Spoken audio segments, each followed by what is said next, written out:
পশ্চিম আফ্রিকার দেশ নাইজেরিয়ায় জ্বালানিবাহী ট্যাঙ্কারে ভয়াবহ বিস্ফোরণের ঘটনা ঘটেছে। এই মর্মান্তিক দুর্ঘটনায় এখন পর্যন্ত অন্তত ৮০ জন নিহত হওয়ার খবর পাওয়া গেছে।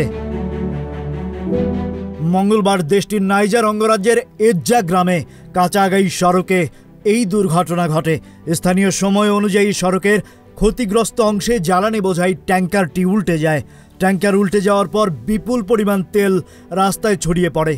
তখনই বিপদ উপেক্ষা করে আশপাশের বহু মানুষ ছড়িয়ে পড়া সেই জ্বালানি সংগ্রহে ছুটে আসেন। এরপরই ঘটে ভয়াবহ বিস্ফোরণ, যা মুহূর্তেই আশপাশের সবাইকে গ্রাস করে ফেলে। নাইজার রাজ্যের পেট্রোলিয়াম ট্যাঙ্কার ড্রাইভার্স অ্যাসোসিয়েশনের চেয়ারম্যান ফারুক মোহাম্মদ খাও জানান, নিহতদের বেশিরভাগই বিস্ফোরণের আগে তেল সংগ্রহ করছিলেন। ফেডারেল রোড সেফটি কর্পস জানিয়েছে এখনও উদ্ধার কাজ চলছে এবং রাস্তার খারাপ অবস্থার কারণে তা ব্যাহত হচ্ছে। নাইজার অঙ্গরাজ্যের গভর্নর উমারু বাগো এই ঘটনাকে অত্যন্ত মর্মান্তিক উল্লেখ করে বলেছেন, ঝুঁকি জানা সত্ত্বেও মানুষের তেল সংগ্রহের চেষ্টা খুবই হতাশাজনক। জ্বালানি ভর্তুকি তুলে দেওয়ায় দেশটিতে তেলের দাম বেড়ে যাওয়ায় দারিদ্র্যের এই ঝুঁকিপূর্ণ কাজে ঠেলে দিচ্ছে।